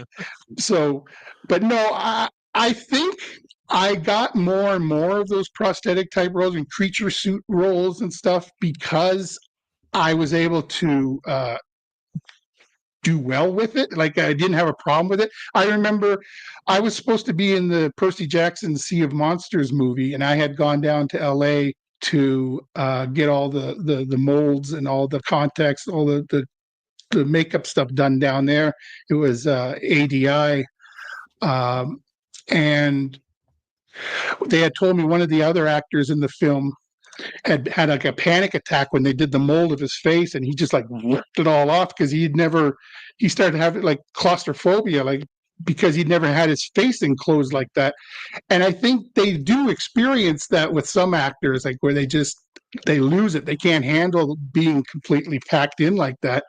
And to be like that all day, there's no break. You can't just rip the stuff off when you get tired of it. You're stuck in there. And with some of them, like I did an episode of So Weird for the Disney Channel back in the 90s, and I played a troll, and they had this fur on my body, but it was like this fun fur. It was really thick. It was like the old shag carpet bathroom mats they used to have in the 70s. And it was like they took this and they strapped it around my chest and then spray painted it brown. And that was so hot.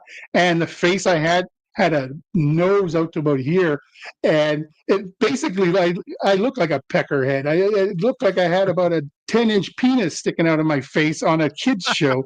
And I remember they were getting ready to paint it, and everything was still pinkish and flesh color. And I'm sitting in the makeup trailer, and one of the executives from Disney walks in the room to see how things are going, and she comes up and she goes, "Hi, oh, that looks just like." And we're all nodding because we all know what it looks like. And she says, "I gotta go talk to my husband. I'll be back." And she leaves. I was like, okay, that's an interesting reaction to my big penis, bulbous penis face. But I like those characters where I'm completely covered. And I think the biggest thing is you have to be able to sell the makeup. And a lot of actors, they have very subtle movements. Their facial reactions, their expressions are very subtle, and subtle just comes across as wooden when you're wearing that kind of makeup. You almost have to act through the makeup. And so it's like if you got to smile, you don't just smile, you really smile, right? And if you're sad, make everything bigger. And because I tend to be a bit over the top naturally as who I am as a person, so when I'm acting, I'm very animated. So the makeup has never been a hindrance to me. I've been able to act through it, and I think because of that, I've been able to get more and more jobs. Like because I've had such a history of doing makeup. Like I got a call. The guy, Bill Terzakis, he's no longer with us, but he designed the makeup for me for Minor 49er on Scooby Doo 2. And he was doing a Sunny Delight commercial. And this was a crazy over-the-top Sunny Delight commercial where it was like the kid's imagination is coming after him, and his dream, all of the things that he dreams about are coming after him. So you have these monsters and all these things running after him, and they wanted someone that looked like the Minor 49er makeup. And he says, well, why don't I just get the guy that played Minor 49er? So all of a sudden I get a phone call saying, come on, when you're going to be in a Sunny Delight commercial. And then I did makeup for another makeup artist, Ryan Nicholson. And then when he was doing Dead Rising Watchtower, they wanted someone to play the lead Bonzo the killer clown zombie at the beginning of the film. And he, once again, I know the perfect guy for that. They bring me in to be Bonzo because I've done the makeup gigs so many times. They know who they can work with and who's going to be good in the job. And then, my size doesn't hurt. it's easier to play a larger than life freak of nature when you already are one to start with. So, but yeah, it's also nice to have normal roles. Like I said, I've done 2 Scooby films, and the one film I got to actually play a human being, so that was nice. It wasn't just minor 49er. I got to be the red herring for the episode. I was like, they think I'm the bad guy, but it turns out that I'm not the bad guy. I'm just a janitor who wants to be America's next dancing star, you know. And I got to work with the Muppets. I got to share a scene with Kermit the Frog. So that's fun, just to be able to be, you grow up with those characters, and all of a sudden be sitting across the table with Kermit the Frog. And the weird thing with that is, you grow up watching the Muppets, and they only exist within the TV frame, right? Mm-hmm. Well, all of a sudden you're on set, and you're seeing past the frame, and you're seeing the rest of the world. You're seeing the guys on the ground sliding around on creepers, and they got little monitors, and they got their hand up here, and they're doing all the stuff. And that was so trippy, because I constantly had to tell myself, look at Kermit. Don't look at that guy. Look at Kermit. Yeah, now you're like the guy who said, I can't believe you're not sweating. Yeah. It's so hard sometimes to keep the magic alive. And so I got to do that, and I got to do some Air Bud movies, the Talking Dog films with Disney. I got to do a bunch of those. There's a massive comic book series in the world called Asterix and Obelix, and they've been around since 1959, and I've gotten to play Obelix in the last 2 big animation features. I'm like the English voice of Obelix, so that's another big thing on my resume that I'm happy to have been part of, because a comic book series, I think it's in like 100 countries, 100 languages. It's like been around since 1959, and that's a huge franchise. And so to be the English voice of one of the 2 main characters in the world has been nice. And so I've got all those. I get a lot of fan mail from kids. I get a lot of fan mail from people who want horror related stuff. I've started getting prison mail. So you've made a certain part of your career when you start getting prison mail. It's always weird when you get the envelope in the mail, and in the corner it has like the institution number, and it has the prisoner number and everything. And that's how I set up this interview. Yeah. It's amazing. You got me for what? A pack of smokes? Not bad. Are the prisoners? Are they horror fans, or what are they? Well, funny enough, they always want stuff like. This is the typical prison mail that I get is, I'm about to be released. I've been in for 10 years, or I've been in for 12 years. I'm about to be released, and my kids are huge Scooby Doo fans. And I think it would be awesome if I could get you to sign a Scooby Doo photo for them, that I could give them when I meet them. Like meeting their father for the first time in 12 years isn't a big enough deal, but here's a minor 49er chicken scratch from some guy you never heard of. But it's always funny to me that I expect it to be something adult oriented, but it's more than not. It's usually they want something to do with their kids, an Air Bud or Muppets or Scooby Doo. But yeah, and then to round it off, I've had films like Capote, the Academy Award nominated film with Philip Seymour Hoffman, where I got to play Lowell Lee Andrews, one of the guys on death row that ends up getting. I'm like the oh shit moment. The 2 guys that the movie's about, the 2 killers. I'm the guy that's on the list to be hanged before them. So as soon as they see me getting led to the corner, all of a sudden it's like, oh, this is real now. Yeah, we're next. Yeah. So it's nice to have that on your resume too. It really shows range for me to have all these horror type stuff, this kids stuff, nice family films, and I have lots of comedy. I've done lots of funny stuff too. So I'm just happy to work. I'm just happy to be here, and whatever anyone wants me to do. But people still know me for the horror stuff the most, and I think mainly because that has the biggest fan base. I think with all these horror shows, these conventions and what have you, I mean, the horror fans come out of the woodwork. I've never There's seen. not romantic comedy conventions, but there's horror conventions, Yeah, every weekend. yeah, and people aren't spending $20; they're spending $1,000, $2,000 at these things. From what I've seen, I've never seen so much disposable income. But maybe there's just a lot of credit card debt. I don't know. People are ruining their lives. No, no, no. But you mentioned the different the changes for the great child before they settled on what you were in the Yeah. movie. Did you ever do makeup or costume for any of those other incarnations of the character?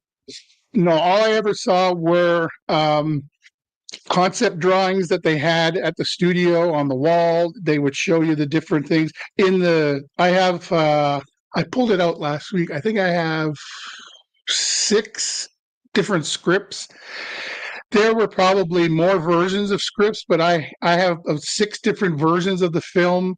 And so I would see the layout of, like, for example, the couch potato character doesn't show up until page 84 of the first script. So like almost right before the movie ends. Yeah. Right. So originally I was basically like a sight gag. It's like you see all these other ghosts through the film, and then at the end of the film, they're in the library, and all of a sudden they look up, and there's like 4 more ghosts that you haven't seen yet that are surrounding the library, and then there's me sitting on this big couch. Well, it's not like I'm going to be running around the house with a couch stuck to my ass. So it was basically like a sight gag thing. I'm just sitting there, and rats are coming out of my eyeballs or whatever. And so I'm glad that they went away from that, because I had more to do. I got to throw F. Murray Abraham into hell, and did stuff that I wouldn't have been able to do with a couch hanging off of me. Or if they had kept it where I had the little women hanging off the side of me. So no, I never got to see what that would have looked like. I saw the concept drawings, but from the very first makeup test that I went for, it was already for the great child. They still hadn't nailed the look down. For example, I was standing outside the trailers talking with Steve Beck, and my hair is brown, but at the time my hair was curlier, almost afro-ish. And we're talking about what we think the great child, at that point they just called him the big baby, because they didn't have these names yet. Like, the firstborn son, we just called him Kid with Arrow. And in the one script I had, it was actually a bullet hole, and I became a little less gory, I think. So as we're standing there talking, Shannon Elizabeth walks by, and Steve calls her over, and he says, "Shannon, I got a question for you. What do you think for the great child? What kind of look should we go with? What do you think kind of look?" And she looks at me, and she looks me up and down, and she says, "Oh, what would be perfect? In the 60s, I think it was in the 60s, maybe in the 70s, there was like this really big duck. And he had on like a diaper, and he had on like a bonnet, and then he had like a big tuft of orange hair in the front." And Steve goes, "Baby Huey?" And she goes, "Yeah, Baby Huey. I think you should look like Baby Huey." And next thing you know, off to the makeup trailer I go. They shave off my afro. They keep the tuft of the afro in the front, and they end up dyeing that blonde. I had to go back to the trailer every 3 days to get my roots touched up, because you could start seeing the brown at the bottom. And then for the next 3 months, I walked around looking like a poodle's ass, because I just basically just tuft of hair in the front. And as you know, at the beginning of the film, you're so embarrassed to be walking around with this blonde tuft. So I'd be wearing all these different baseball caps that I had acquired on different films that I'd worked on over the years. And by the end of the 3 months, I'm walking around with little color barrettes, little plastic barrettes in my hair and everything. By that point, it's like, anyway, I'm in a movie. This is what my character looks like. And it was Shannon Elizabeth's idea. So whatever. Yeah. But yeah, talking about the different scripts. Originally, Maggie, the nanny, had a British accent. And then when the big twist comes later on in the film, where the film as it is now with Kalina, she turns out to be in cahoots with Cyrus. Well, in the original film, it turns out it was Maggie who's pretending to be the nanny that is in cahoots with Cyrus, because all of a sudden she's not talking with an English accent, and that's when we see that she's in cahoots with Cyrus. And Kalina was working at the Natural History Museum where Tony Shalhoub's character worked, and there was a lot more scenes that took place at the museum. And when he gets the thing from the lawyer with the key, and it has all the hieroglyphics on it and all the spells and stuff, he doesn't understand it. So he goes to Kalina because she's like a professor of manuscript, or a professor of languages and stuff. So he goes to her to see if she can read this thing. And so there was a whole backstory there. And then she ends up hooking up with Dennis Rafkin, Matthew Lillard's character, by the end of the film. And there's so many different, like at the beginning of the film when they're going to the junkyard, in the original script that was in a desert, and old man Mahoney is sitting in the car with Cyrus, and they're going to look for Breaker Mahoney is this guy's son. So he's taking them to where his son did all the killings at this junkyard and everything. So there were so many different versions of the script, and it was like every version of the script I would get, scenes were taken out and new scenes were put in, and the different characters would change.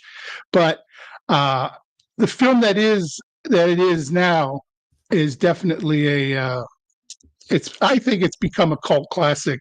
It may have not been as successful at the beginning, but now it's everywhere. The weirdest thing for me is, I think out of all the ghosts, I'm looking at the picture on our background here. Oh, and there's me upside down. Yeah. Of all the ghosts, I look like me. Everyone else looks like some crazy monster creature or something. I just look like me. So whenever I see people that have the tattoos of the different, like I saw a guy who had the Great Child on his thigh. Well, to me, I just see a guy walking around with my face on his thigh. I don't see the Great Child, because the only makeup I have on there, I have two little prosthetic pieces over my eyebrows, because they wanted to shave my eyebrows, because in the film I don't have eyebrows. And that's the one thing that gives that level of creepy to my character, because the thing about eyebrows is you don't necessarily notice when people don't have eyebrows, but your brain notices something. Yeah, like something's off. You don't know what it is, but something's creepy. And the fact that I didn't have eyebrows, but I told them I'm not shaving these off, because there's no guarantee they're coming back, and if they do come back, they may not come back the same. And so you can put something over these. So that was the only really prosthetic makeup I had. Everything else was just body makeup. I had this white, real thick, pasty white stuff that they put on with a horsehair brush. That was like the base. And then they airbrushed like veins and capillaries and stuff. And then they had some sort of rotting around my feet, like black stuff. And then it was just keeping up all day, because at my size at that point, it was like by the time they'd get to the top of the body, the bottom of my body, it already starts sweating it all off. So they'd have to go back and start over again. It was like a constant loop all day of keeping the makeup on the fat boy.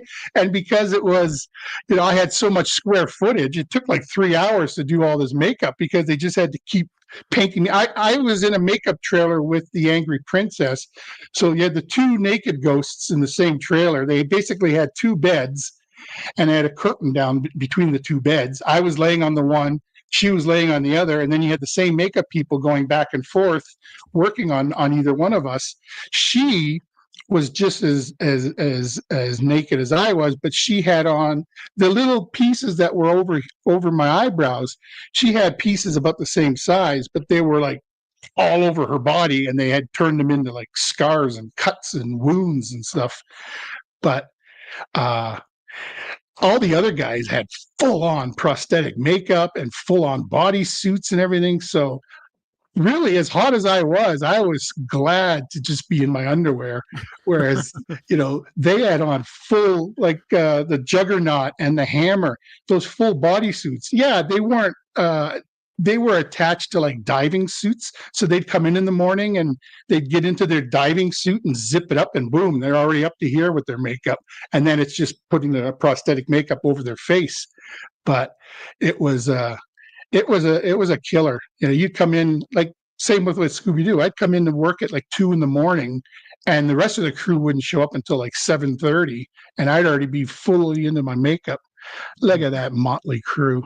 It's, you know, the one who played the Hammer. There was actually 2 actors. We had one actor who played the Hammer, and so in parts of the movie you can sort of tell in parts of the movies the face is a little different, because I think 2 days into it, all of a sudden the actor that was playing the Hammer just didn't show up. Oh, really? And Did you ever find out why? so he just didn't show up. So they looked over at the stand-in and they said, I think we can make, because the makeup was all molded and fitted to that actor. But they said to the stand-in, I think we can make the makeup work on you. That was Herbert Duncanson. And he ended up moving up to play the character, and then for the rest of the movie he's the Hammer. So the actor that was hired to play the Hammer only lasted a couple days, but they already shot stuff. So in the movie occasionally you can sort of tell the face is a little different, but the other guy didn't even get a credit or anything because I think he screwed us. But no, it was a fun film. Hot, hard, but it was fun to work on that, and I'm glad to have done it, because here we are 24 years later still talking about it. People just want to know more and more about that film. And with I've been in over 100 things, and yet those Scooby Doo and 13 Ghosts are the 2 things people want to talk about the most. Yeah. It's I remember James Gunn did one of the scripts. Yeah, one of the earlier versions. Well, see, what they have is they have the original writers, and then what they do is they hire like these, not ghost writers, but they hire like these hired guns who are good at writing. Some guys are good at writing action, some guys are good at writing horror, and then there's other guys who are good at writing funny lines. So they hire these people that come in and they add. Yeah, they add their little flavor to the script. And I think there's one version that James Gunn took a pass on it. You know, a lot of these scripts, they'll end up having like a whole dozens of people who have got their fingers in there somewhere. And then it's like the final version is whoever gets the credit for these things. I think it all comes down with the Writers Guild. I think it all comes down to percentages of what's left of your script and all that kind of stuff. That's where you see the difference between the ampersand and the word "and" when it comes to credits. It's like you'll see this guy ampersand, this guy ampersand, this guy, and this guy, and this. It's like they've learned to differentiate between the two. And means a completely different set, and ampersand means they all work together. It comes down to the crediting of these things. Yeah. You know, you don't know these things until you know them, and then you can't help but notice them every time you watch a movie. You're like, oh, I guess that those are the original writers, and then those are the guys that came in to rewrite it. But the original guy, a lot of times the original writers of the script, they'll end up getting like a story by credit, and then the guys who rewrote it will get the credit. Yeah, then there's additional material, I think sometimes you get, which I have a credit like that. So yeah. Yeah, you'll see those usually at the end of the film, you know, because somebody threw in some extra stuff, or some actor did a lot of improv, a lot of stuff, so they'll give him an additional material credit or something. Or a lot of these films now. Go ahead. I was just gonna say, well, you just brought up ad-libbing, and you said that you did improv before you were like an actor or early on. Did that ever come in handy in any of these movies? Yeah, I did an episode. Well, I did an episode of The Outer Limits. I think it was in 2001, and my co-star was Colin Mockery, who, if you know Whose Line Is It Anyway? I mean, he's probably the most famous improv ad-libber guy in the world, and I'm sitting across from him in the scene, and Mike Roll, who was originally in Vancouver Theatre Sports with Colin Mockery, that's where he got his start doing improv. And the director, they all knew each other back to the 80s. And so that's why they had hired all these famous improv people in this episode. And I'm sitting at a table with Colin Mockery, and we're doing the big opening scene of the episode, and they just want to have everybody having their own conversations at each table as the camera moves around. And so he says to me and Colin, okay, so when I yell action, I just want you guys to improv off each other and just have fun and make it funny and go. And talk about stress.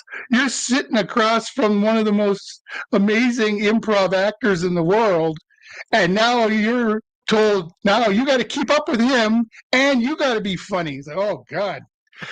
So, yeah, just because I've ad-libbed and I've done a lot of improv doesn't mean I'm any good at it. And it doesn't mean that I can be funny, but God, the nerve, sometimes nothing gets you through a scene like the nerves of the fear of screwing up and not wanting to screw up. So it's like some special part of you bringing something out of you. And only thing I remember, he was throwing out lines like, because my character name was Silverface, and I was bigger then than I was on 13 Ghosts. So I basically looked like a ball bearing. I mean, they shaved my head, painted it silver. My whole body was silver. I looked like Jiffy Pop popcorn. It was just this big silver ball. And Colin looks at me, and one of his ad libs, it was, you look like the Jolly Green Giant sex toy. And then he says, why don't we get a wreath and hang it around your nose because you're brain dead? He's like coming up with all these things. And the only thing I could come up with is, just because they say a woman loves a man in a uniform, they don't mean a rent-a-cop, baldy. It's the stress of having to be funny with someone like that. But yeah, having done improv helped me in that, because I knew how to live in the moment and to bounce off of it with him. But like I said, just because you're good at improv doesn't mean you're funny. But yeah, that was the one time that came up. I did a movie with the director Jack Perez. It was called Monster Island. It was for MTV. Carmen Electra. It was like an homage to all the creature features from the 50s, like Ray Harryhausen type movies. And Adam West played the mad scientist, and he was actually named Dr. Harryhausen as an homage to Ray Harryhausen. Yeah. And the movie was all done with the same effects of the 50s. So it was all stop motion animation. And at one point I'm battling a 100-foot long praying mantis with a bulldozer. And so there was a bunch of stuff. And there was a lot of times where Jack would say, I just need you to go in and say something and make it funny and then come back out. And then with the scene in the bulldozer where I'm fighting the praying mantis, that was mostly ad lib. So I'm just throwing out lines. My character's name is 8 Ball, and so I was like, 8 Ball in the corner pocket, as I'm hitting the praying mantis with the shovel on my bulldozer. So yeah, you get those opportunities where you get to throw stuff in. I remember on Are We There Yet? Brian Levant, the director, when we went to do ADR in the studio to do some pickups for the stuff, he says, just play the scene, and Ernst, anytime you think you can add something funny, just tell me and we'll pause it and we'll throw it in.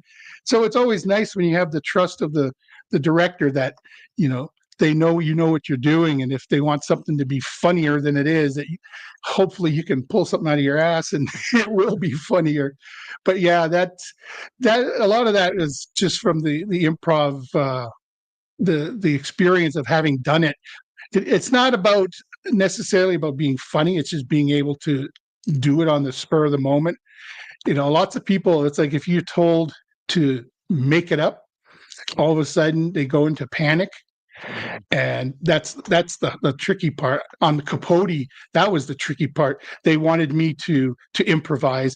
And if you've seen the movie Capote, it's a very slow and very precise movie. It's shot in Super 35, so it's a big, wide, vast screen, and it's very quiet and everything. And then they tell me to improvise, and all of a sudden I'm doing all this stuff, and I'm so frantic energy, and I'm talking a mile a minute and everything.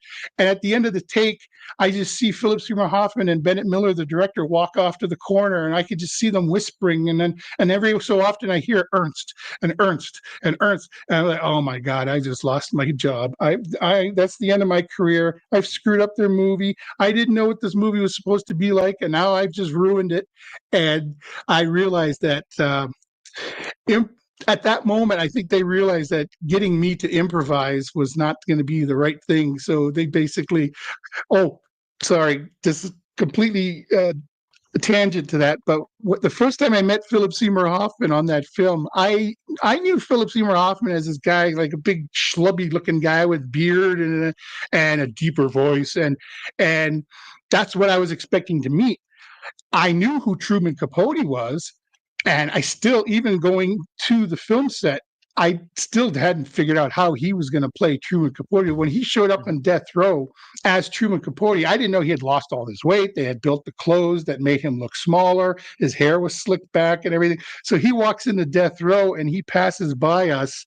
And because I didn't expect to see him looking like this, I watched him and I'm like, oh my God, I can't believe that's Philip Seymour Hoffman. I can't believe it. Oh my God. And he walks by me and they cut the scene. And Philip Seymour Hoffman walks directly back to my jail cell, and he looks at me and he says, in his Truman voice, he says, "Now, when we do the scene, you're not just going to stand there with your mouth open, are you?" Because I didn't realize all the thoughts I was having in my head as he was walking by. It was just me going, enough that it caught his attention. He had to come over and tell me not to stand there with my mouth open. And that's when I felt like such a phony. I was like, oh my God, I'm on set with all these actors and I'm a performer. I'm just here to juggle eyeballs and appendages. What the hell? So yeah, that's the scary times when you feel like you've been found out. Oh, I've been doing this 20-something years. They finally realize I don't know what I'm doing. But I know what you're saying though, because like Boogie Nights, he's kind of a chubby dude, and you don't expect. I guess that's what being an actor is. You can play all these roles. Yeah, whereas I look like me, and this is all you get in every film. It's either this or 50 pounds of makeup on top of it. Or as my wife says, the only time they can't pretty me up, the only time they do makeup on me is when they got to ugly me up. Well, that's a good thing. You're pretty enough. That's a good thing. Yeah. So I want to ask, they've been on the show and I've met them a few times. The Saska twins, you worked with them a couple times on their PSA and then in ABC's of Death Part 2. Were they filmed around the same time or? Well, I had first gotten connected with them because, they're horror fans. So of course they knew of me and they knew of 13 Ghosts and The Great Child and what have you. And they had gotten in touch with me. They wanted me to do a photo with them. So there's a famous photo that it's one of the photos they sell at the conventions. It's the two of them in their goth getup, and they're on a beach, and they've got a dead, severed head in their lap, and they're sitting there and they're posing like it's like the Saska twins at the beach for the day, and then you have me in the background as some beachgoer walking by, shocked out of my mind that I'm seeing. So that's how I hooked up with them. Is they wanted me in this film in this photo with them, and then when we did the ABCs of Death 2. And it was the torture porn, and they wanted me to come in and be the camera operator for the thing, and then in the PSA for the Women of Horror, the bloody thing was a fight, the girl fight, and my wife is with me in that, and she was at home suffering from pneumonia at the time, but she so badly wanted to come down and with me, so she's wearing a face mask like we saw everyone wearing during COVID. But this was before that. She just had pneumonia. She didn't want to go public, so she's got a face mask on, and she's wearing some of my shirts. So she's 5'3" and she's wearing some of my clothes. So it ends up the shirt she's wearing is so long, it looks like her legs are only this long because the thing is hanging on her so long. And my knee was out, so I had a cane in that. And I think we shot those all around the same time, those two things. Yeah, we had a bunch of projects that we were going to do, and then how things how things go. You part ways with people, and then they go off and do their thing, and you move on to other stuff. But it was fun while it lasted. I did two or three things with them. They're an interesting bunch. They definitely have their own vision. We really enjoyed American Mary, and yeah, I did too.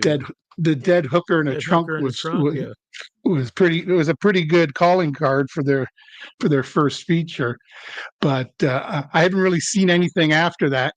I remember I went in to read for them for one of their other WWF films. They did WWE. Oh yeah, they films. did a couple WWF movies. Yeah, and then we parted ways after that. Irreconcilable differences, isn't that the term they use? Oh, so maybe there's more of a story there. I don't know. But there's no public story. That's all I'll say. Well, I will say they're very divisive people. There are a lot of people who have not the greatest stories involving them. I've never worked with them. I just met them and they were nice to me. But I will say you're not alone in this. Everyone has their own vision, and the problem with women is when you have your own vision, a lot of times if you're a man, you're an entrepreneur, you're an auteur, you have he's a visionary, but if you're a woman, you're just a bitch, and they suffer from that a lot because James Cameron can be an asshole, but he's a visionary, whereas if you're a woman, like Barbara Streisand on her films, she just comes. She's just a bitch because she's just a woman who knows what she wants. The guy can know what he wants, and I think they suffer from that a bit. They're very strong with their opinions, and a lot of times people don't like women with strong opinions. But no, they were an interesting bunch.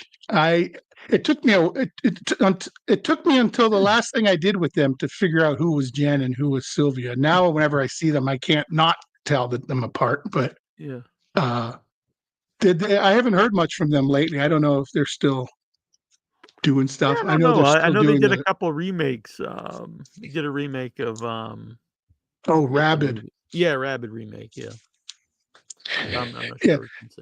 Sure. That's ballsy when you're going to do a Cronenberg remake. Yeah, I think it's for anybody to remake, like, one of like the big directors. I never this is nothing against them, but I never really understand that. Like, if you're a big fan of a movie and you're like, I know I'm going to remake it. It's like, so you're saying you can make it better? Like, I don't know. Yeah. Well, I never understood the whole point of remakes anyways. It's like, why don't you remake the bad movies? Yeah, that's what Roger Ebert used to always say. Yeah. It's like, don't take the classics and fuck them up. Take films that didn't work the first time and make them work. Yeah. Or, God forbid, come up with an original idea. It's like now, it's like Disney. And now we're going to make live action versions of all the cartoons. And we're going to make cartoons of all the live action. Then eventually they'll make cartoons of these live action remakes. It'll just be a full circle. Yeah. But then they say live action though. Like when I went to see The Lion King, and I'm like, is there any live action in this? Because like all the animals were just like CG, and they weren't as cartoony. But I much preferred the cartoons. So I didn't really understand the point of it. No, exactly. Someone is still drawing it. Yeah. So I don't know, live action. If someone's drawing it, it's not really live action, right? And I got to mention 13 Ghosts itself is a remake, but it's also many decades apart from the movie. Yeah, and the first and I think, like we were talking about, if you're going to take a movie and make it better, the first 13 Ghosts was pretty lame. I mean, the gimmick is fun. I've seen it at Coolidge Theater near me, and they give you the 3D glasses and or the whatever they're called. They're not 3D glasses, and if you're too scared, you put them on, and that's kind of fun. But the movie itself is not particularly good. No, and I liked what they did by incorporating the glasses in. Yeah, it's a very cute trick, especially because it works if you know it. It's really cool, and if you don't know, it doesn't take away from the movie. Right. Whereas, and did you ever see the soft porn version No, I've that not. came out? It's called 13 Erotic Ghosts, and it's yeah, I have a copy of it over here, and it's the same thing. It comes with the same thing with the glasses, and if you want to see the naked ghost, or you don't want to see the naked ghost, That's pretty funny. and I'm trying to think. Some actress, some Julie Strain, I think, is the lead actress in it, and it's a Fred Olin Ray or something is the Oh, I know director. him, yeah. Yeah, so it had a bit of a budget, but just because a famous movie, it's like I'm pretty certain there's a porn version of every movie that's ever come out. There's probably a porn version of Schindler's List out there somewhere. But Is there a version I of too. Yeah. is there a great child character in 13 Erotic Ghosts? Oh no, that's the thing. That would probably be, yeah, that might be like crossing some kind of line or something. You're right, but it's Julie Strain. Is Julie Strain. Yeah. Oh, is it? Oh, you looked it up. Yeah. As soon as I was in 13 Ghosts, it was like, as soon as I saw there was a 13 Erotic Ghost, I was like, I gotta have that just because it's part of my collection. It's like when I got I think there's a porn version of Scooby Doo too. And why? There's probably porn versions of Star Wars and all these films. But in the porn version of Scooby Doo, they need the minor 69er. Ah, there you go. Yes, there you go.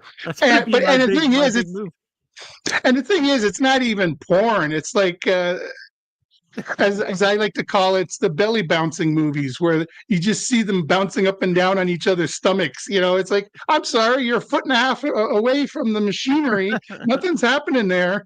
It's those movies you see on Skinamax in the middle of the night. Yeah, I was just the same surprised there's still an audience for that with the internet. I mean, you can see it's like everyone has hardcore porn in their pocket. What do you need these movies for? Yeah.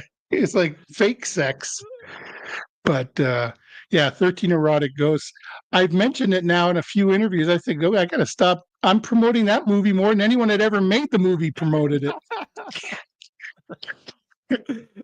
I think Couch Potato. Someone might own the rights to that. I don't know, but I do like the idea of the original Couch Potato character before the Great Child. If I'm going to write that script, I don't know. I kind of like it, but.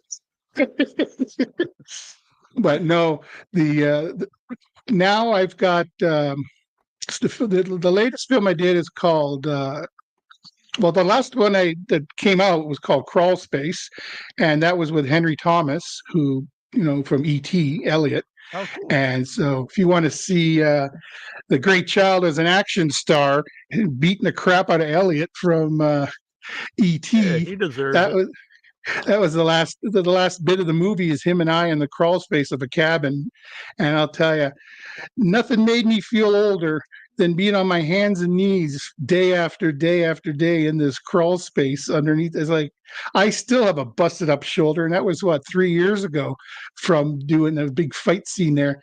Thankfully, they had a stunt double for me, and it just happened that he was a former WWF superstar. So he when you have it was Mike Roselli, and he used to play a character named the Olympian, and he wore like a Letterman's outfit, but yeah, he was in the WWE back when it was the WWF still, I think, and he was I know. When I go to Mike Roselli's page on IMDb, I think the demo that it shows is some old wrestling matches. But it was nice to have someone with that kind of experience being my stunt double, because I'm just an old rickety old man. I can't do any fight scenes anymore. My wrestling years are behind me, way behind me.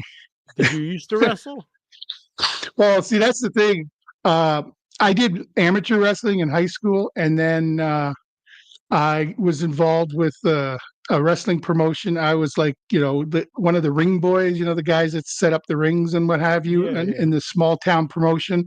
And then when I did Say It Isn't So, a Fairley Brothers film, I was talking with the publicist, and I had told him that I had been involved with wrestling, and I told him of a character that I had come up with,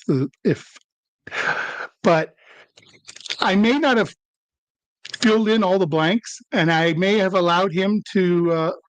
So people think I was a professional wrestler when I wasn't. I was involved with wrestling, and I had come up with a character that I would love to have been. And somehow over the years, it has just turned into I was that character. But the character was the Bible thumper.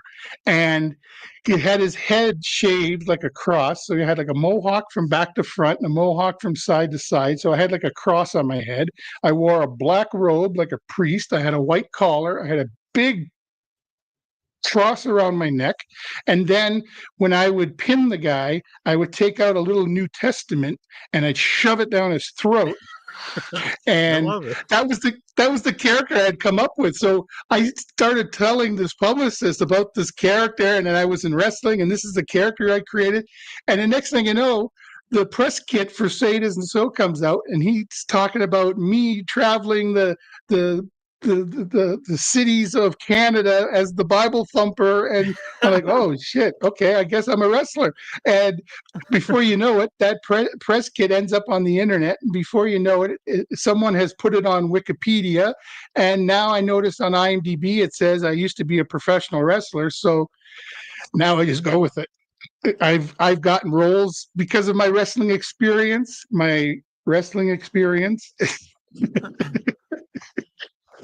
I did an episode.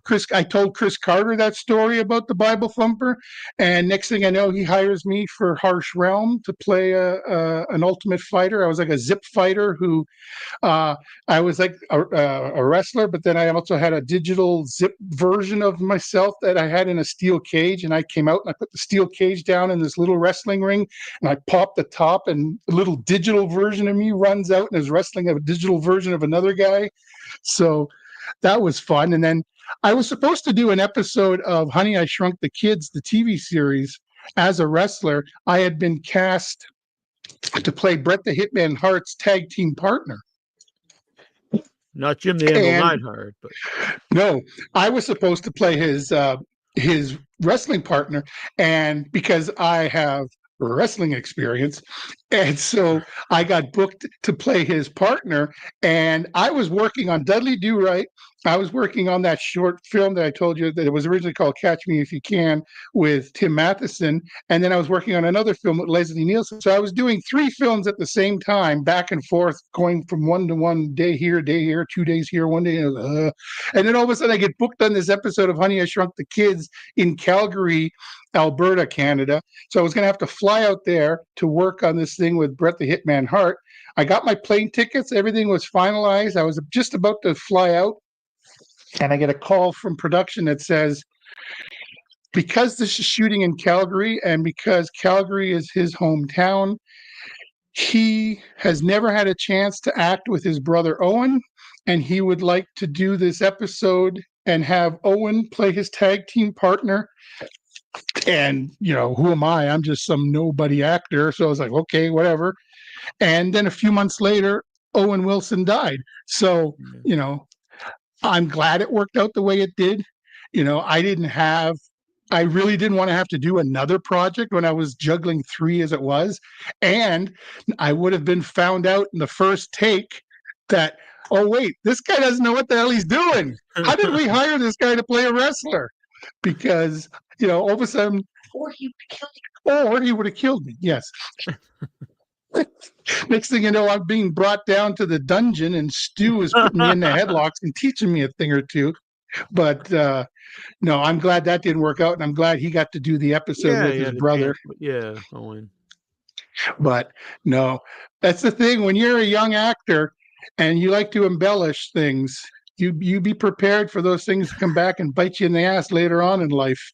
These people who, when they start out as actors and they put down all these special skills on their thing, and it's like, I can ride a motorcycle, I can be on a horse, I can do sword fighting, I can do all these things. And then as soon as you get booked on something, it's like you're out the back door going off to get lessons because you don't know how to do any of those things. That has come up many times in interviews, actually. And a friend of mine, Trista, who's an actress in LA, and she was co-host for a little while on the show. And when I started doing some movie stuff, she told me that's the LA way, is just to lie and just say yes, you can do whatever, and then figure it out after. Yeah, well, that would have been me on the set of Honey, I Shrunk the Kids in a wrestling ring with Bret Hart, going, okay, what moves do I remember watching as a kid? Because now I'm going to have to know how to do them.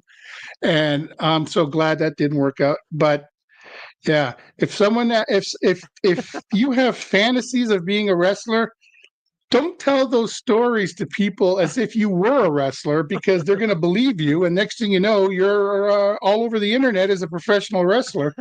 And that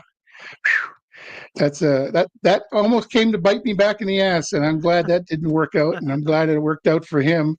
But yeah, now whenever anyone asks me about my wrestling experience, I'm sure to tell them that it was a misunderstanding. Very good. So, I guess when you're 6'6", 400 pounds, people just believe it. You were, yeah. Like, I mean, I could get a job as a doorman when I was that age. I could walk into any club and just say, "Do you need a bouncer?"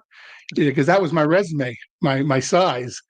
But wrestling, you actually have to have some experience, some ability. And I never, even when I was in high school wrestling, I barely wrestled, because at that point I was as heavy as I am as an adult, but I was in school. So they put me in the super heavyweight category, and there was nobody in high school in the super heavyweight category. So even then, I'd go to tournaments with my team. They'd call me to the middle of the mat. They'd put my hand up. I'd get a trophy, and I'd go back. I never wrestled. I think I wrestled twice in all of high school. And one, yeah. The only time I lost was against a blind guy. And they brought us to a tournament at the CNIB, the Canadian National Institute for the Blind, and they had blind wrestlers. And so I get in the mat, and you're so used to starting in this position over here, and he's over there, and you're ready to go. Well, because he's blind, he's learned that to start the match, he puts his hand on your shoulder and you put your hand on his shoulder so that he knows where you both are. Mm-hmm. Well, he's learned to start wrestling that way. This is the first time I've ever put my hand on somebody's shoulder. So as soon as the referee blew the whistle, he spun me around, put me in a suplex, threw me down on the ground. 6 seconds. He beat me in 6 seconds. So I had a winning streak all through high school where I didn't wrestle, and I had ribbons and trophies galore. Just put my hand up, and then I finally get a match against a blind guy, and I lose in 6 seconds. So, yeah, that's my wrestling experience. It's not it's not the story you want to tell. I wish you would have told Bret Hart that story. It would have been. And then I even had producers of a wrestling documentary contact me. They wanted to interview me for this wrestling documentary to talk about my character, the Bible Thumper, and I had to tell them, you're really not going to want me in your documentary. Eventually, someone will find out there's a reason why you can't find any photos or video of me. The only photo I have of me as a wrestler is I shot a commercial in Denver years ago in Colorado playing a wrestler. It was for Prime Star Satellites, and I played a wrestler who answers the door, and these satellite guys that come into the door trying to sell me the satellite, and I pull off my robe, and I'm wearing a wrestling outfit with a big belt around and I take the satellite dish and I start smashing that satellite dish over these guys' heads. That's the closest I ever came to wearing an actual wrestling outfit. But yeah, it's amazing. You tell people you were a wrestler, and if you're my size, next thing you know, you're getting hired to play wrestlers left and right. Well, It could have been worse, I guess. So I'm gonna put up the the link for people to contact you about autographed photos after this is over. And it's been really fun to talk with you. 2 Yeah, hours I'm glad that flew we could by. finally hook up. Oh, Yeah, wow. I'm glad we could hook up. me A too. bit of back and forth. I remember the first time we were going to get together, I contacted you. I said, "Are you ready for the interview?" And you were at the farmer's market or something with your family or Yeah, Oh, I forgot. Let's try something really. Yeah, I'm bad. I don't normally do that, honestly. So not that I don't normally go to the farmer's market, but I don't normally forget the interview. So, but Yeah. I apologize for that. So I'm glad it worked out, and I hope you had a good time. I had a great time. Yeah, had fun. Thanks for having me. And like I said before, if anybody wants to see a film that they have never seen anything like, Joe Finds Grace is the film to check out on Yeah, the we'll put that Braidway link up too. Pictures site on YouTube, and Exuvia if you want to see what a film looks like when only 2 people are of the crew. And it's a very nice story about it's a coming of age story about a 10-year-old boy who's been bullied at school and spends the summer with a nanny who has a different way of looking at life, and she teaches him how to be a kid again.